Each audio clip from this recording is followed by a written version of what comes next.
26 जानेवारी 2026 भारताच्या 77व्या प्रजासत्ताक दिनानिमित्त वणी येथील तालुका क्रीडा संकुलात आयोजित शासकीय ध्वजारोहण कार्यक्रमात TDRF पथकाने पथसंचलनाद्वारे राष्ट्रध्वजास मानवंदना दिली।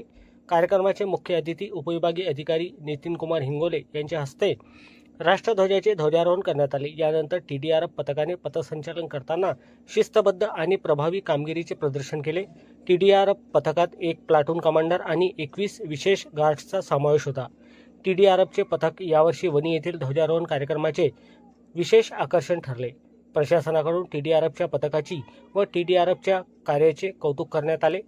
यावेळी TDRF मुख्य क्षेत्रीय अधिकारी तथा उपविभागीय अधिकारी मुस्कान जलील सय्यद, TDRF पथकाचे प्लॅटून कमांडर बादल राठोड यांच्या नेतृत्वात आस्था मोगरे, आकाश पोयाम, शाहिद सय्यद, वैभव मडावी, स्वराज पवार, स्वरूप कालोकार, प्रेम बेले, राज हिवाडे, दीपक शेगर, अजय मिश्राम, रजनीकांत कुडसंगे, वेदांत थाटे, संकेत मसराम, नंदिनी गांजरे, ऋतिका साटोने, हर्षाली कदम, उर्वशी धकाते, तनू नागोसे, वैष्णवी नेटे, पल्लवी कुरसंगे, स्वाती मिरासे यांचा सहभाग होता।